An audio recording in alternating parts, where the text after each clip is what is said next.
presensya at salita ng Diyos sa ating mga buhay. Di po alatong tutumbas, mga kapatid, sa blessing na binibigay sa atin ni Lord. Spiritual. Kaya nga sabi, nung napapala ng isang tao, mapasa kanya man, ang buong sanlibutan na ito. Kung mapapahamak naman ang kanyang kaluluwa. It is mean, ang ibig sabihin, mga kapatid, higit pa rin at walang tutumbas sa pagpapala na nagmumula sa kalamitan. Amen po ba? Pagpapala ng ating mga espiritual na buhay. Hallelujah! Pero salamat sa inyong mga buhay na kahit kayo po ay mayroong mga iniwanan sa bahay, huwag po kayo mag-alaala. Si Lord ang bahala po sa inyo. Ano? Sandaang ulit, ibabalik sa inyo yan ng Panginoon. Why? Dahil inuna niyo siya. Sino po naniniwala doon? Amen. Kung pumunta ka rito, di ka nawalan. Amen. Kung pumunta ka rito, magkakaroon ka. Amen. Hallelujah. Kung naniniwala ka, ang sabi po ng Bible, Matthew chapter 21, verse 22. Ang sabi po, if you believe, you will. Amen. Parang mahina doon ah. If you believe, you will. Maniwala ka. At alam niyo po, itong lugar na to, mga kapatid, itong lugar na church, hindi po itong lugar ng mga perfecto. Amen. Ito po yung lugar ng mga naniniwala kay Kristo. Hallelujah. Punong-puno ng pagtitiwala sa mga pangako ng Diyos. Ito po yung lugar na yun. Kaya kung nandito po tayo, hindi tayo naniniwala sa mga pangako ng Diyos, sayang. Kasi if you believe, you will receive. Doon ka tatanggap sa oras na naniwala ka. Amen? Praise the Lord. So, magtiwala po tayo sa mga pangako ng ating Panginoon. So, ito po. Basahin po natin ang passage o yung mga salita na pagsasaliwa po natin. Yan po ay nakalagay sa Luke chapter 8. Luke chapter 8, verse 26 to 30. Actually, ito pong passage na ito, puro mga 2 months na i-preach ko po ito. Pero ito po talaga nilalagay ng Panginoon sa puso ko. Opo. Kaya ang ginawa ko sa Lord, kung ito po talaga, ibigay mo po sa akin yung mga bagong revelation, yung mga notes ko po noon, hindi ko po tinignan. Opo, dahil gusto ko fresh ang tanggapin niyo po sa mga ito. Kahit napakarami ko pong notes sa passage na ito, sabi ko, Lord, di ko titignan to. Gusto ko ng bagong revelation sa iyo, bigyan mo. Kung ito ang mensahe. Kaya tanggapin niyo po ang mensahe ng Panginoon sa umaga ito. Luke chapter 8, verse 26 to 30.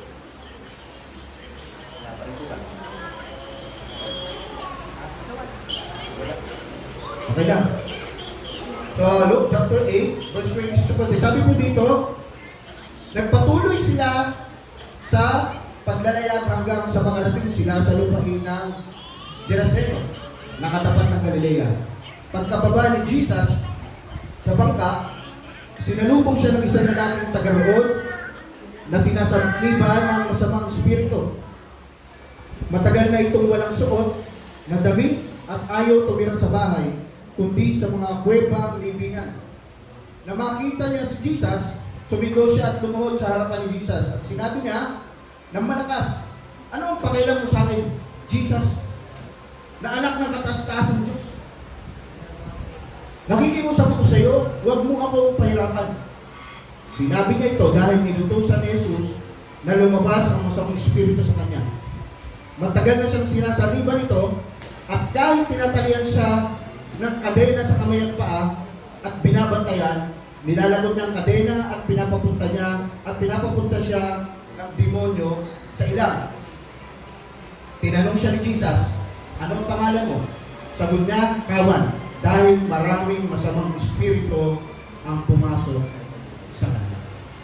Pinagpala po ng Panginoon ang kanyang buhay at makapangyarihan mga salita. Sabi ko po sa inyo kanina, mga kapatid, ito pong araw na ito po yung araw na nagalingan mo. Amen. Hindi lang po sa karamdaman na pisikal. Mas matindi po yung sakit sa kalooban. Tandaan niyo po yan. Yung sa inner part.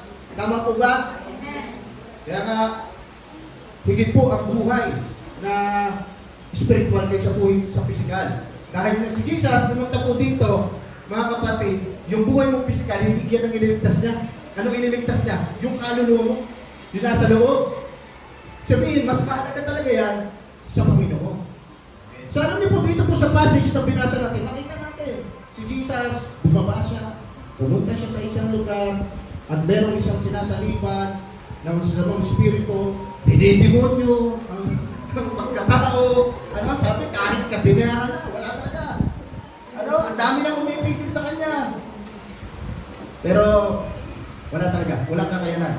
Tanging ang Panginoong Hesus lang ang nagpalaya sa kanya. Kapatid, kung meron man gumagawa po sa atin, ang Panginoong Hesus lang ang makapagpapalaya sa atin.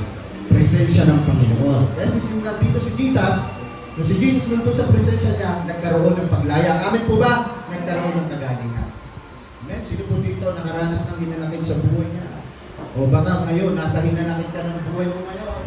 Ha? Lahat tayo. Kasi anong patungin na ito? Kung isa may tao na pinagkatiwalaan mo, tapos may tao na kung sino pa yung inaasahan mo sa buhay, siya pa yung hindi mo maasahan. Siya pa yung sa halip na magtataas sa'yo, mag-aangas sa'yo, mag-i-encourage sa'yo, siya pa yung, di ba, nagbabagsak sa'yo. Siya pa yung nagpapahina sa'yo. Di ba? It really hurts, kapatid, sabi nga ng kanta. Di ba? Di ba, sana, kung kung galing sa labas, yung magpapahirap ng kalooban mo, pero yung inaasahan mo, na siya yung dapat magtutulong sa'yo, mag-aangat sa'yo, siya pa yung nagbabagsak sa'yo. Saan po yun, kapatid? Tama? So, meron tayo mga hinanakit na ganyan. Disappointment. O, di ba? Karamdaman din, kasakitan ng pangatawan, tsaka paghihirap, tsaka galit. Di ba? May galit tayo. Oh. Sino ba hindi nagagalit dito? Sana kunin ka na ni Lord, hindi ka nagagalit. Kasi salamat ko nagagalit eh. Oh. Di ba? Kasi ang katotohanan, nagagalit po tayo. It's an emotion po yan, yung galit. Pag wala ka yan, ay matutuwa ka na sa kasalanan. Hindi ka na mapupuot sa kasalanan. Eh, ang Diyos napupuot sa kasalanan. Tama po ba? Kaya lang, dapat marunong po tayo yung ihandle sa oras na tayo po ay darating doon sa galit. Huwag kang magkasala. Amen? Huwag kang magkasala. So yun po, may hinanakit tayo, disappointment, karamdaman, galit, mga paghihirap, kabigatan ng kalooban. Bakit? Ang gusto ng demonyo, nakita natin sa binasa natin, yan ang plano ng Diablo sa buhay natin. Amen? Tama po ba? Do you agree with that? Yan ang plano ng Diablo. Pahirapan ka, ikadena ka, ano po, wasakin ang buhay natin. Kaya itong lalaki na to, tingnan nyo, sa katutak na demonyo nasa kanyang buhay. At basahin po natin, sabi diyan, verse 27, pagkababa ni Jesus sa bangka, sinalubong siya ng isang lalaking taga-roon na sinasaliban ng masamang spirito. Matagal na itong walang suot na damit at ayaw tumira sa bahay kundi sa mga ibang libingan. Nakita niyo po, matagal na pong pinapahirapan itong lalaking ito ng mga demonyo. Yan ang gusto na ni Satanas, mga kapatid. Na huwag kang maalis sa hinanakit na meron ka. Na huwag kang maalis sa inggit na meron ka. Diyan sa unforgiveness, sa hindi mo pagpapatawad. Yan ang ginagawa ng kaaway. Sometimes, darating talaga tayo dyan, pero huwag mo kailangan tumagal ng tumagal. Amen? Kasi pagka tumagal ng tumagal dyan yan, dyan mo makikita na parang gusto mo nang ihiwalay ang sarili mo, ayaw mo na makisama sa iba, ayaw mo na tumingin kay kapatid, lalo kay pastor. Di ba? Iyaano mo rin sarili mo kapag ka talagang iyan ay namuuna na sa'yo, nagbahay na sa'yo yan, yung hinanakit na yan. No? Pag nagbahay na sa'yo yan, ikaw mismo makikita mo, gusto mo nang i-isolate yung sarili mo. At sa time na yun, doon, yun ang gusto ng Satan ihiwalay talaga tayo Di ba? Ilayo talaga tayo. Bakit? Kasi doon sa time na yun, mas magagawa niya yung gusto niyang gawin sa akin. Mas madali para sa kanya. Bakit? Wala nagpipray sa'yo. Walang tumutulong sa'yo, wala nagpapaalala sa'yo. Yun ang gustong gawin ng kaaway. I-isolate tayo. Kaya maraming nadidepress, napupunta sa depression, napupunta sa anxiety, ano pa may susunod na mas napupunta sa depression, gusto na. Oh, yun ang sinasabi ko. Di ba nakakita ba ng suicide na may kasama? Wala. Di ba kaya nakapag-suicide dyan, mag-isa na lang siya, talagang wala na siyang ano. Oh. Yun ang gusto ng kaaway, para tayo ay mas ma-influensya na ma-influensya ng isip natin. Gusto niya mapag-isa tayo. Kaya please, huwag kang papayag.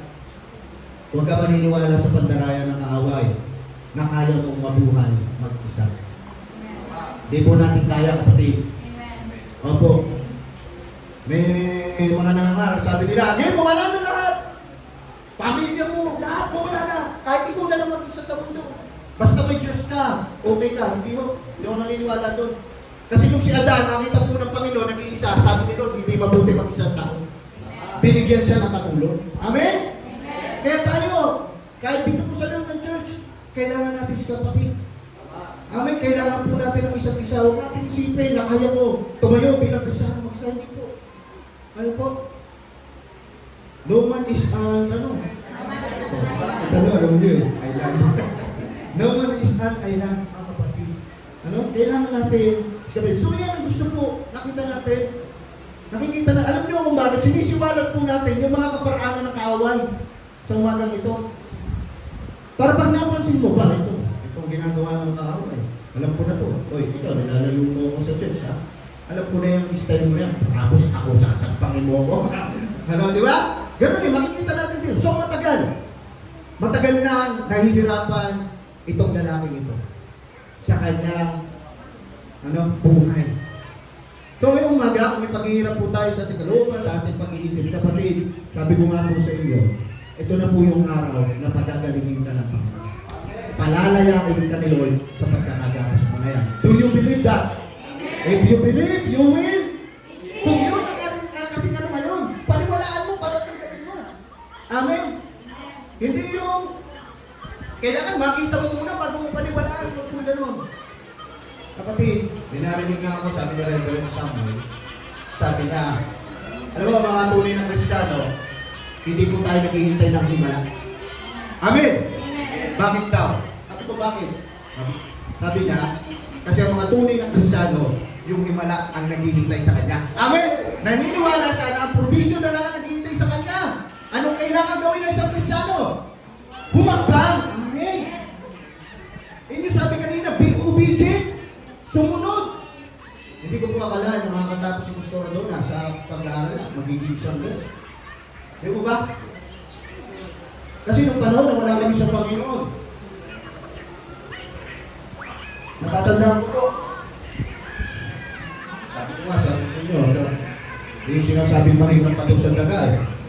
Sabi ko, ba daw yung salitang mahirap pa sa daga?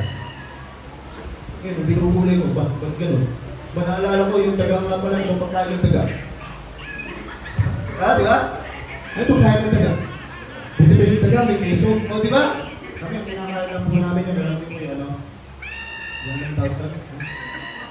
Anong kiss? Yun yung pagkain yun, yung sinasusunod sa sunod. Ano? Alam po, yun po yung buhay namin. No? Pero nung kami po ay tinawag ng Panginoon at nag-umpisa po kami sumunod sa Panginoon, doon nakita ko, inayos po rin. Inayos na po ng inayos. Ipin-process po na po. At sabi, hindi po pwede na ganyan kayong dalawa. Na pares lang paano na yung ano nyo. Kasi, ito, itong si Perry, maglilingkod to. Ayun, sabi nyo. Kaya, ikaw doon na, mag-aral na. Ano? Alam niyo po, hindi ko sinasabi na kami po ni Pastora Dona ay nandun nga sa buhay na sinasabi na wala nang itigil sa mga gastusin. Hindi ho. Pero doon po sa itong kami sinasabi maging kontento. Pero kami po, nasaan man po kami, kontento kami. Dahil alam namin, ito ang ibinigay sa amin ng Panginoon. Alam nyo, meron pong sa Bible, meron po yung the parable of talents. May binigyan ng konti, may binigyan ng marami. Pero alam niyo po, nakita ko doon, hindi po mahalaga kung gaano pong karami ang binigay sa'yo. Ang mahalaga dito, kung ito pa ipapagamit mo sa Panginoon. Konti, ang meron sa'yo, ipagpasalamat mo. Marami ang meron sa'yo, ipagpasalamat mo. Pero isang bagay huwag mong kakalimutan. Wag na wag na yung kaloob na ibinigay sa inyo ng Diyos ay hindi mo itagamit sa Panginoon. Amen? Kaya alam niyo, itong isa, yung binigyan ng konti, hindi niya ginamit kay Lord.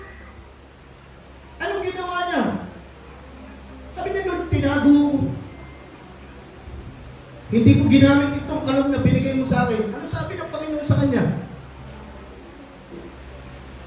Medyo masakit yung salita, pero kay Lord nang galing. Ano sabi niya? Hangal, tamad. Diba? Binigyan ka na nga ng konti, hindi mo pa ginamit. Kaya ngayon, kukunin sa iyan at ibibigay doon sa meron ka. No? Kapatid, ano man po yung meron sa atin, makontento po tayo at ipagamit natin sa Panginoon. Amen? Dahil malungkot, alam nyo, may makikita kayo. Kung may kaya ka sa buhay, may makikita ka mas may kaya sa iyo. Si Bible Coach sa dito. Si Lebron Michael. Meron silang food. Maganda na yan. Talagang grabe na yan. Pero totoo, may makikita pa rin tayo na mas maano dyan. Mas ano dyan sa sakyan. Diba? Meron at meron po talaga na makikita tayo na hindi po sa atin. Amen? Kaya, ano man na meron tayo, kaya tayo, ang ginagawa po talaga natin, ano man dumadating sa atin, di ba? Pinagpapasalamat natin sa Panginoon. Yun po yung mahalaga sa Panginoon. Pagpasalamat natin sa Panginoon. Hallelujah. Amen. At, ipagamit sa Panginoon. Kita niyo siya, ang pangalan niyo, ang ano niyo? So, yung pangalan niyo, si Saray. Di ba, sister? Halos mga, ano na yung gulong, pagka sumakay na yung mga, di ba? Talagang, dinadala mga kasi kahit yung kayo, buratang chain. Yung sasakya, pinapagamit nila sa Panginoon. Tama? Hallelujah. Yung kami ni Pastor, praise ko. Bumbubigat sa gawain ng Panginoon. And we believe na papalitan ng Lord. Amen? Kasi dati, ano lang kami, dati yung ano, ginagamit ko, ano nga wave na hindi na makakit sa house Pero, ano, hindi pa sa akin yun. Pero pinalitan nyo, binigyan na ako na, at hindi lagi instant, ano, katulad na nakikita natin sa iba, magkakaiba ko yan. Amen? Amen? Darating din yung time mo. Sabi mo sa katabi mo, darating yung time mo. At pagdating noon, ipagamit mo kay Lord. Hallelujah! Kaya kami, Pastor, pinagpapasalamat namin lagi sa iyo. Bugbog yan sa gawain, kahit na, kasi tawag namin dyan, Pastor, ano yun? Napag-details, no? Tawag namin dyan kasi minsan. Minsan umaandar, minsan hindi. Pero tuloy para sa Panginoon. Hallelujah! Yung tawag dito si Pastor. Minsan, di ba? Minsan tumidirik. Ano? Pero, tuloy pa rin sa Panginoon. That's the life ng servant. Ano? Magpatuloy sa Panginoon. Ganun din po tayo. Magtuloy-tuloy tayo sa Panginoon. So ngayon po, mga kapatid, ito pong binasa po natin ito. Balikan natin. So ano po tayo? Balikan po natin. Ito pong binasa natin ito. Pinakita po dito ng Panginoon na higit po siya makapangyarihan kaysa sa mga demonyo at diablo. Amen? Jesus has the authority sa demonyo at sa diablo. Mas higit ang Panginoon sa kanila. Tandaan mo lagi yun. Amen? Amen. Bakit tayo? Pagka nararamdaman natin yung pagkilos ng demonyo sa ating buhay, nararamdaman natin, gumagawa ang diablo ang bilis natin, todo-todo paniwala tayo. Di ba? Hindi, si Satan ang gumagawa niyan. Pero yung pagkilos ng Panginoon sa buhay natin, parang hindi kaagad natin nakikita. Di ba? Kapatid, mag-focus tayo sa ginagawa ng Panginoon sa buhay natin. Mag-focus tayo sa ginagawa ng Panginoon sa Diyos, sa pamilya natin. Huwag tayo mag-focus sa ginagawa ng tao. Amen po ba? Amen. Maganda na makita mo na sa kanya tumula. Sa kaaway. Pagkilos na to. Maganda po yun. Pero kung nagkaano big. Amen po ba? Ang bigyan mo ng pansin yung ginagawa ni Jesus sa iyo. So mas makapangyarihan si Jesus. sa kanila. Bakit? Because Jesus is God. Diyos po si Kristo, mga kapatid. Hindi po siya tao lamang. Siya po ay isang tunay na Diyos, mga kapatid. At ang ganda kanina, hindi ko matandaan kung saan ko narinig, sa prayer ba, sa worship ba, o sa sa Sunday school ba, o sa, ayun, dun sa dun sa,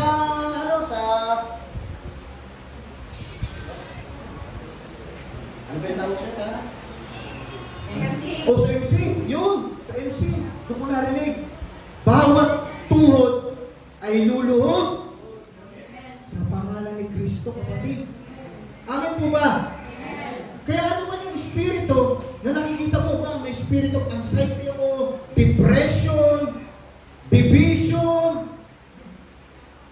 conclusion. Bakit mo sabi ko conclusion? Kasi gusto spirit, yung mga spirit, gusto conclusion na. Ano? Lahat dyan, ano po, pagtatalo, pag-aaway, paghihirap, hinanakit sa kalooban.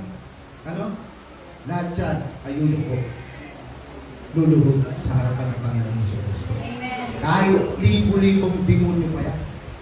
Si Satan, iisa lang eh. Kahit 1,000 Satan pa yan, kailangan ng lumuhod sa harapan ng Kristo. Dahil higit sa lahat ang ating Panginoong Yesu Kristo. Amen po ba? Amen? Kaya alam niyo po sa Old Testament, kung matatandaan niyo po yung kabang-tipan o Ark of the Covenant, diba? Ano nangyari po doon? Mga kapatid. Diba nung ang Israelita natalo po sila sa isang labanan noon, nakuha po ng kalaban yun. Eh yung Ark of the Covenant, ang nakalagay po doon, yung ano po yung nakalagay doon? Yung Ten Commandments, yung tablet, yung bato na pinagsulatan ni Lord na tsaka yung tungkod ni Aaron, tsaka yung mana na pinaulan ni Lord, yung pagkain. Yung kung ano na yung Ark of the Covenant, yung presensya ng Diyos nandun po ng mga time yun. Kaya alam nyo, binubuhat yun ng mga Levites, ng mga priests. Pag iyon namali ka ng buhat sa presensya ng Panginoon, patay ka. Di ba may namatay doon? Na ano yata, parang na-tissue dyan, patay po kagad yun. Alam niyo po, nung natalo yung Israel, kinuha to ng kalaban. Dinala po ito sa Ashdod o sa Palestine yun eh. Dinala po ito doon. At ano po nangyari nung dinala ito doon? Alam niyo, tinabi nila sa Diyos-Diyosan nila. Si Dagon. Tarang are. Tandaan ko eh. Dragon, alis mo yung Dagon yun. Yung Diyos-Diyosan nila. Nung tinabi po yung Ark of the Covenant, yung presensya ng Diyos nandoon. Aba, kinabukasan pag-isip nila, yung Diyos-Diyosan nila, nakatumba sa harapan ng presensya ng Diyos. Kapatid, maniwala ka lang, kapatid. Maniwala ka. Ano man ang hinanakit mo ngayon, ano man yung paghihirap mo ngayon, ano man espiritu yan, na hindi kalooban ng Diyos sa buhay mo, yung yukuyan niya sa harapan ng Panginoon. Amen? Amen po ba? If you believe, you will. Kasi tinitiri mo sa inyo, kailangan kasi paniwalaan nyo para mag-manifest sa buhay nyo. Amen? Praise the Lord. Pero nakita po natin dito, may presensya ng Diyos. Pag ang presensya ng Diyos nandyan, kapatid, ay wala pong magagawa ang kaaway at hindi niya po kayang pumunto sa presensya ng Panginoon. Amen po ba? Amen. Babagsak at ilog siya. Hallelujah! Amen. Praise the Lord. Kaya tayo po mga Kristyano, di po tayo basta-basta. Kaya yung kapatid mo, kaya kayong mga misis, huwag yung mamalitin yung mga asawa nyo. Hindi basta-basta yan. At kayo din mga asawa, huwag mo mamalitin yung asawa mong babae. Di rin basta-basta yan. Di ba? Bakit? May presensya ng Panginoon yan eh. Amen? Kasi bagong nilalang na yan. Ito yun, narinig ko kahapon. Sabi kahapon doon sa, turo kahapon. Narinig ko yung verse na to. We are new. Tayo man nakipag-isa kay Kristo, we are new creature. Bago na po tayo nilalang yung Aba matindi yun. Noon, nasa kahon lang po yung presensya ng Diyos. Ngayon, nasa buhay mo na. Amen? Bagong nilalang ka, kasi yung mga nilalang noon, ang presence ni Lord, it's there, kapan lang, nasa ibabaw lang nila, sinasamahan lang sila. Pero ngayon, bago tayong nilalang, we are new nature. Yung Holy Spirit, nakadwell sa ating buhay, nananahan namin. At hindi mo kailangan maghanap-hanap pa ng lahat ng kailangan mo sa mundong ito. Nasa loob mo, nasa Espiritu. Amen? Praise the Lord.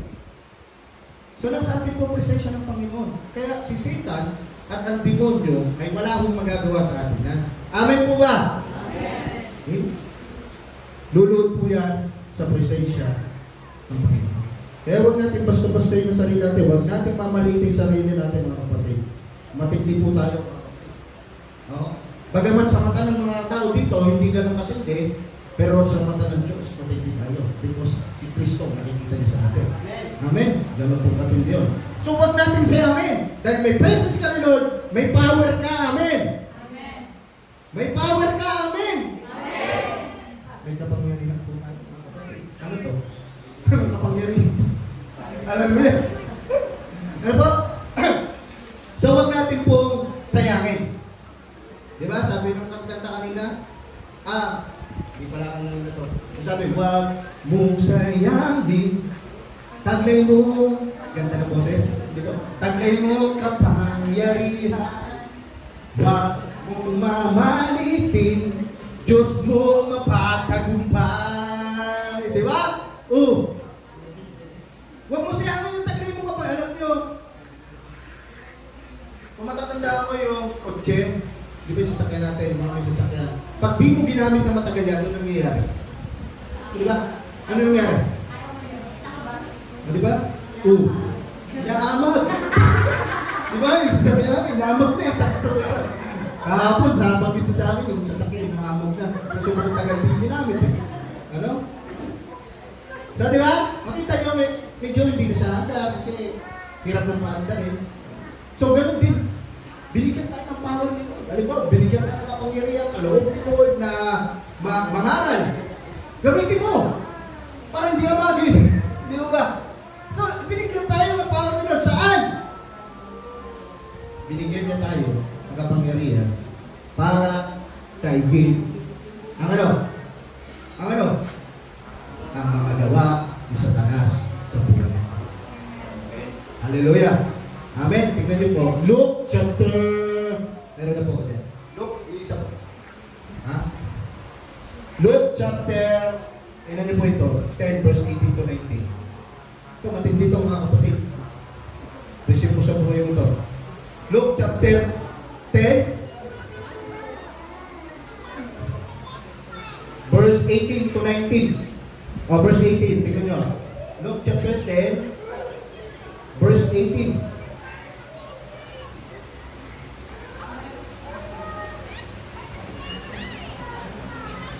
Sabi dito, nakita kong nahulog si Satanas mula sa langit na parang kidlat.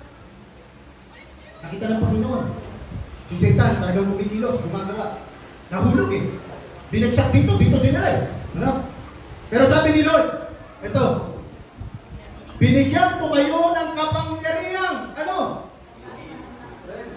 Daigin ang masamang espiritu at ang lahat ng kapangyarihan ng kaaway natin si Satanas. Amen? Yan po yung kapangyarihan na binigay sa atin ng Panginoon. Hallelujah! Daigin ang mga gawa ni Satanas sa buhay natin.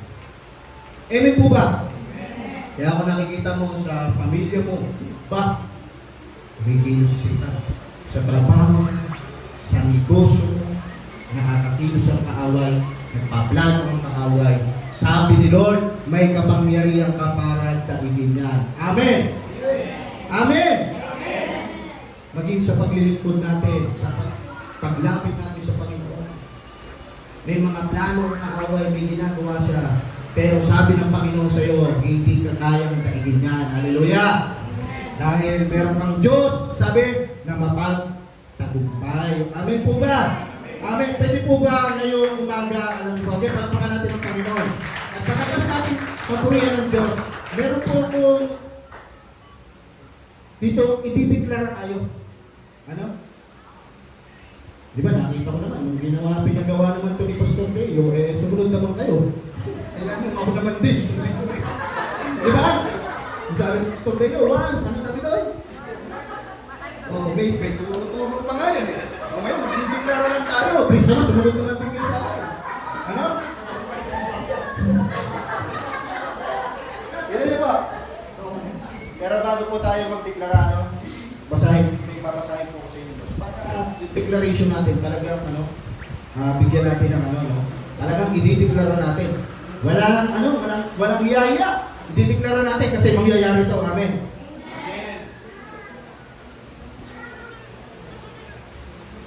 Kaya yun po, pero babasahin ko muna po ito. Hindi talaga tama sa akin ang verse na ito eh. Pinaalala na naman sa akin ni Lord eh. Baka may nangangailangan makarinig sa inyo ito.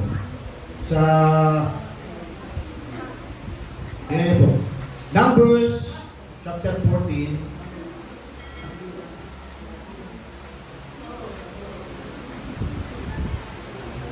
Chapter 14 verse 28. So tignan niyo po ito. Panghawakan mo to. Nung mga nagpunta sa midweek, sabi ko panghawakan niyo itong verse na ito. Ano po? Isa na po ito sa ko ngayon, like verse. Ano po? Tignan niyo po. Verse 28, 14, verse 28, Numbers 14, verse 28. Sabi po dito, kaya sabihin mo ito sa kanila.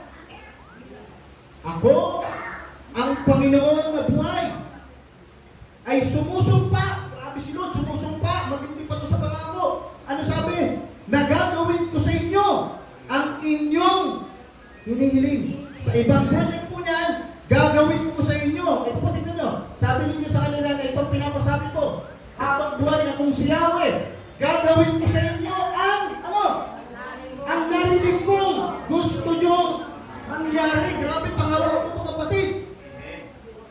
Kaya, i-deklara natin sa buhay natin, sa pamilya natin, sa negosyo natin, sa trabaho natin, kahit sino man na makikita natin. Deklara natin.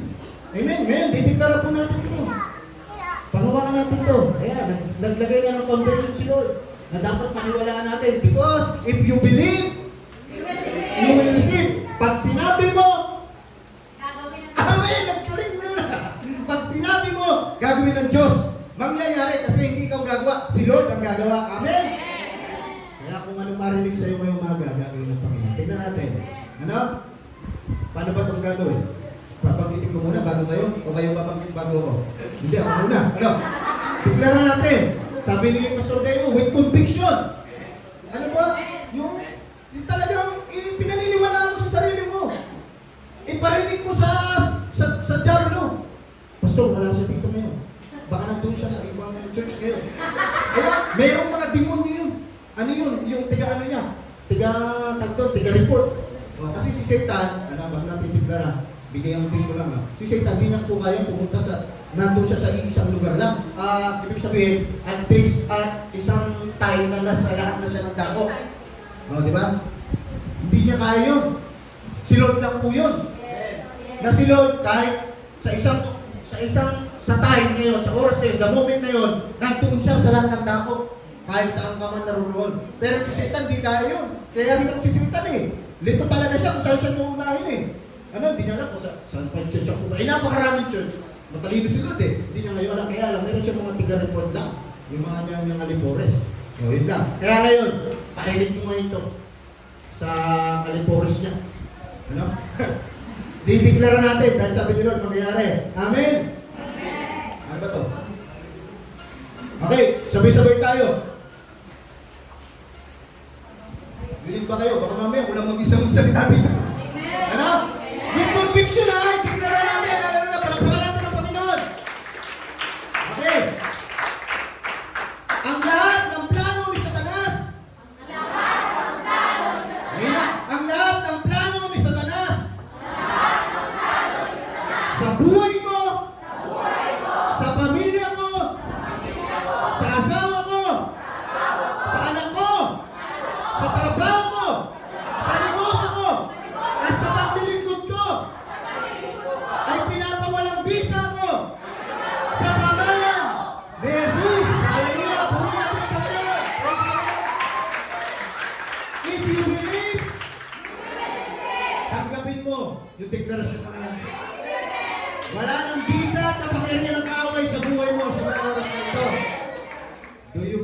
power of the Lord inside of you. Hallelujah.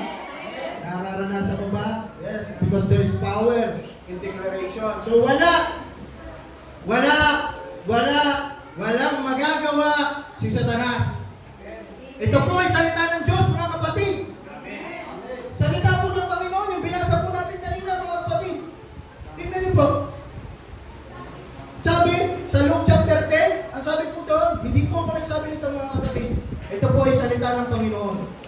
Luke chapter 10, verse 18 to 19. Tingnan niyo ha. Ang ganda po nito, mga kapatid eh. Luke chapter 10, verse 18 to 19. Sabi niya, nakita ko nahulog si Satanas mula sa langit na parang idlat, binigyan ko kayo ng kapangyarihan, dahil naman sa Espiritu at lahat ng kapangyarihan ng kaaway natin si Satanas. Ito, sino nagsabi nito? Hindi ako. At walang anumang makapipinsala sa inyo, kapatid. Sa lahat ng aspeto ng buhay natin, walang makapipinsala. I-declare nyo sa buhay.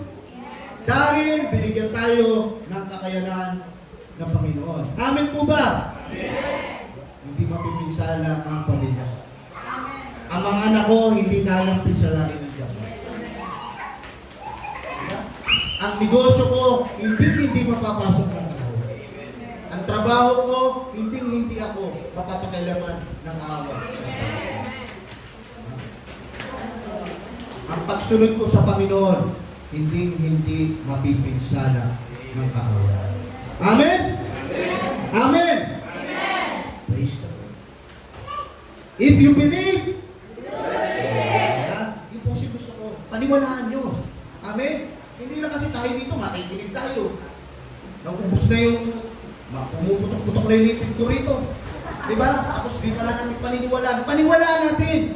Dahil nasabi ng Bible, if you believe, you will receive. So verse 27 po. Ano? Verse 27.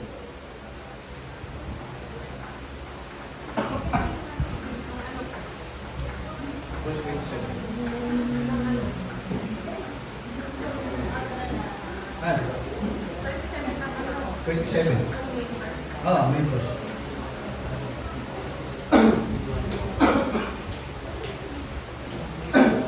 Yan. Dumako sila sa lupay ng Jerusalem, katapat ng Galilea, kabilang ibayo ng lawa.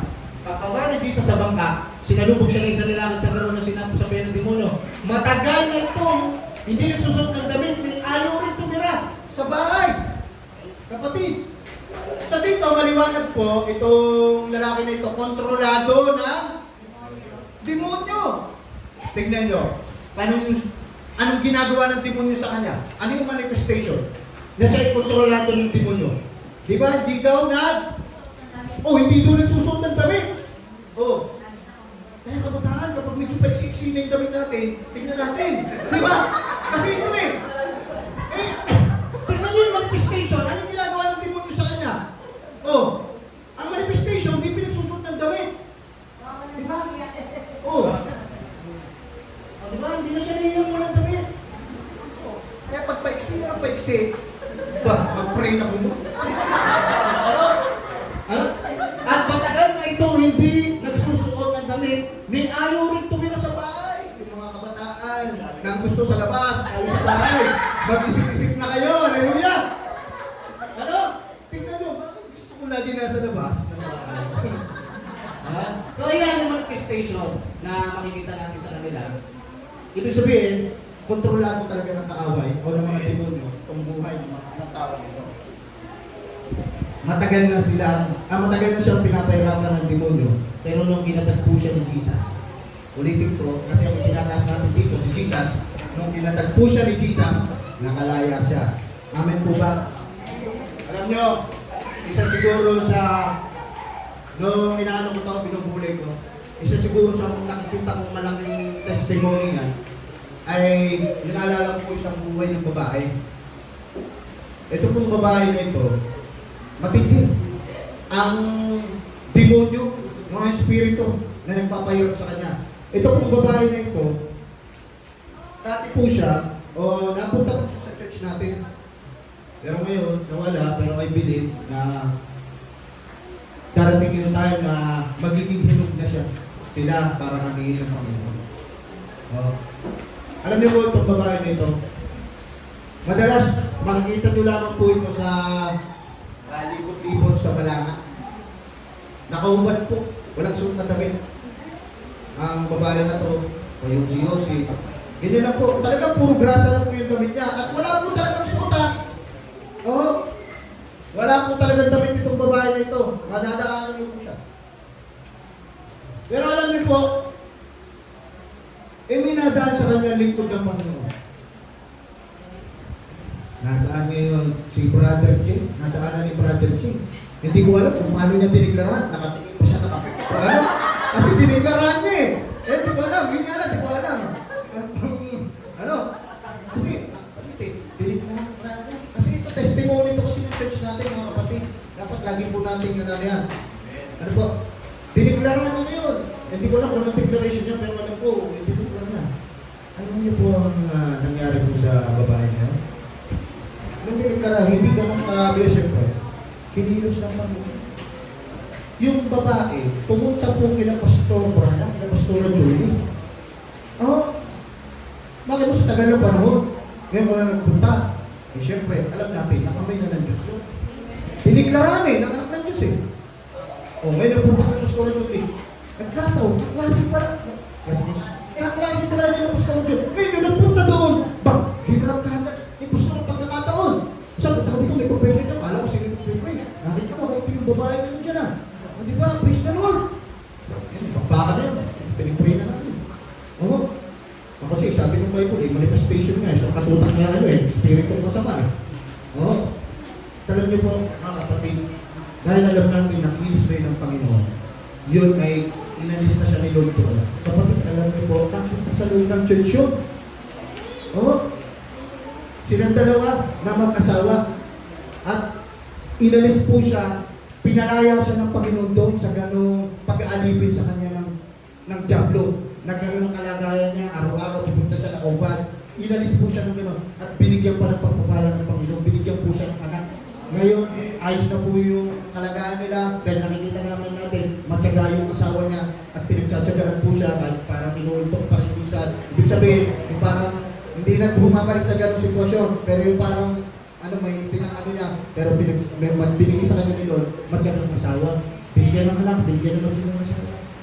Ano po? Pero ang pinakatabis dito, pinalaya siya ng Panginoon sa ganong kalagayan. Yung po yung nakikita ko dito, kapatid. Kapatid, pagka ang Diyos nang kumilos sa buhay natin, wala nang magagawa ang kaaway.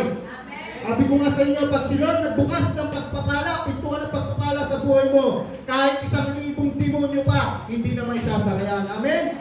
Praise the Lord, palapakan natin ang Panginoon. Kaya nga Jesus po, yung tunay na paglaya, at si Satanas ay wala pong kontrol sa buhay natin. Tanging, alam mo yung may kontrol sa buhay natin? I believe, I believe. Ang may kontrol po sa buhay natin, mga kapatid, tayo. Amen. Tayo po.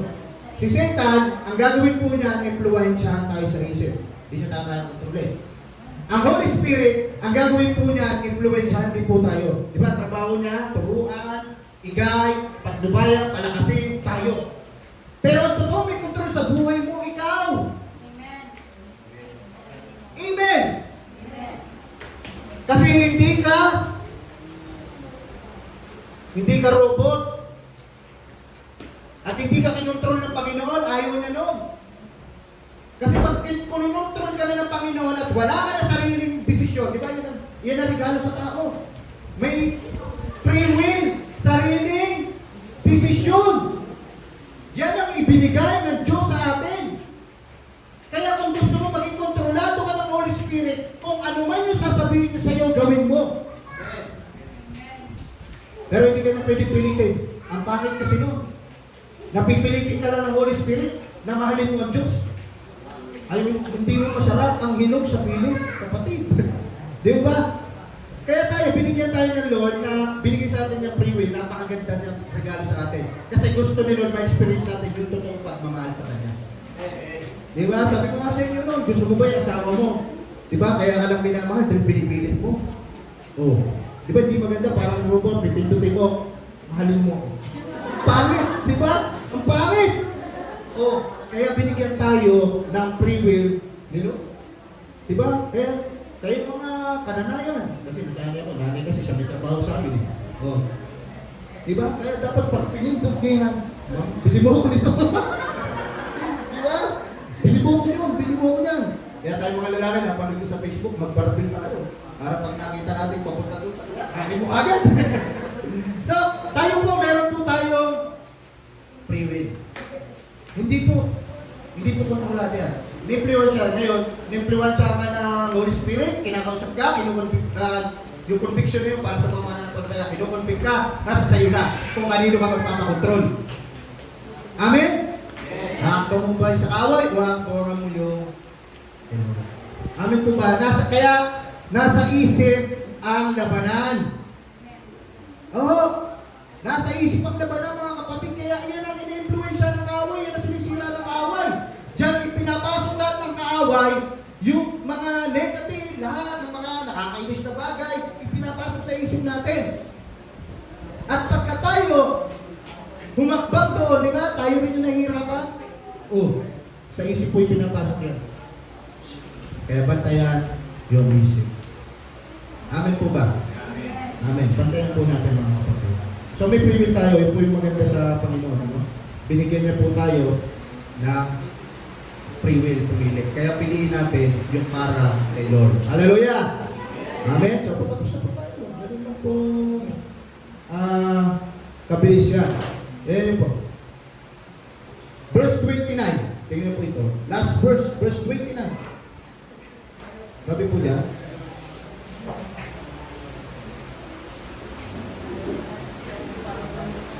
Ganon din na sinabi ni Jesus at inutusan ni Jesus na lumabas ang masamang espiritu, madalas itong sinasabihan ng masamang espiritu, at kahit ito'y bantayan at tanikalaan ng paat kamay, pinalagot-lagot lamang ito ng mga iyon. Siya'y dinadala ng demonyo sa liblib na po. Sa ibang verse po, solitary place. Sa ibang version, at sa ibang version, ang demonyo dinadala itong lalaki sa ilang na lugar. Ano ba itong ilang na lugar? Alam niyo po, sa Bible, pagkatingin niyo po ilang lugar, ito po yung lugar na bihirang maulanan. Tigang na lugar. Bihirang mapatakan ng ulan. Doon po dinala ng demonyo, dinadala ng demonyo itong lalaki na ito. Yun ang gusto-gusto ng kaaway. Mga kapatid, dalit tayo sa lugar na kung saan hindi tayo mauulanan ng salita ng Diyos. Takot si Satan, mga kapatid, na malaman mo ng malaman yung mga salita ng Panginoon. Dahil may na-encounter na siyang ganyan, pinalo siya. Sino? Si Jesus. Na-encounter niya Si Jesus punong-puno ng salita ng Panginoon. Adapanan ni Satan ng Diablo. Di, wala siyang masabi kay Lord dahil binabato siya ng salita ng Panginoon. Dahil yan po sinabi. Yun ang ayaw ng away. Dahil yun ang katotohanan. Takot siya doon. Kaya tayo, alam nyo, pinipilit tayo pinipilit gumawa ng paraan itong kaaway natin para hindi tayo makadalo sa mga pagtitipon, sa mga gawain, kasi umuulan ng salita ng Diyos. Hindi naman salitang kanto pinag-uusapan pag nasa gawain tayo ng Panginoon. Tama? So ang ayaw ng Diablo. Kaya itong lalaki, dinadala niya saan? Sa ilang na lugar. Tama? Ito sa ilang na lugar, sabi dito, inilalayo niya, inaalis niya din sa bahay. Di ba yun ang gusto ng kaaway? Ilayo ka sa pamilya mo.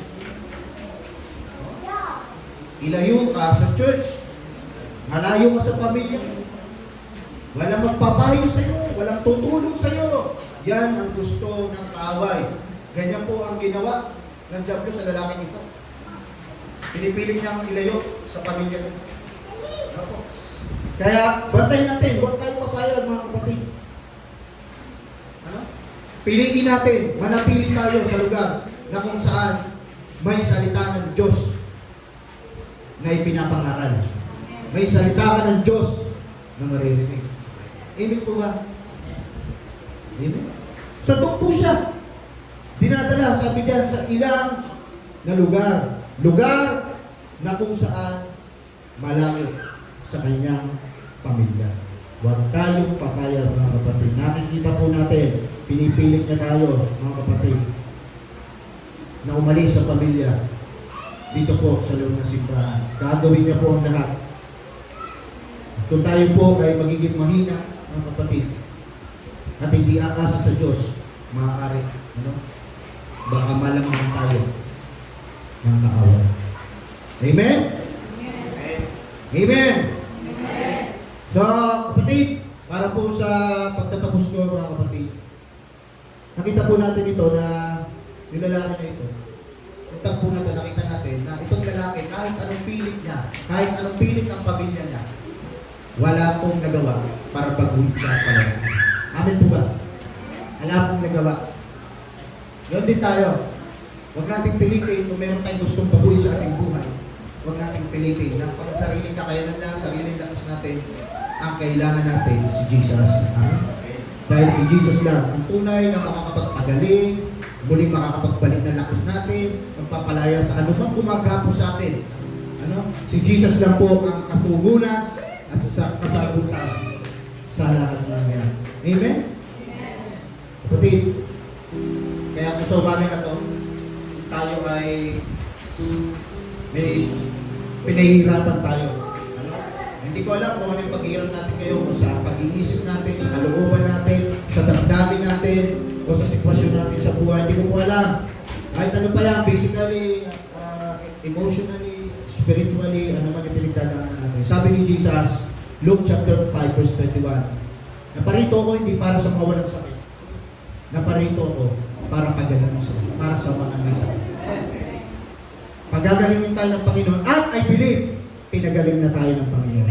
Paniwalaan natin yon because this day, this is your healing day. If you believe, you will receive.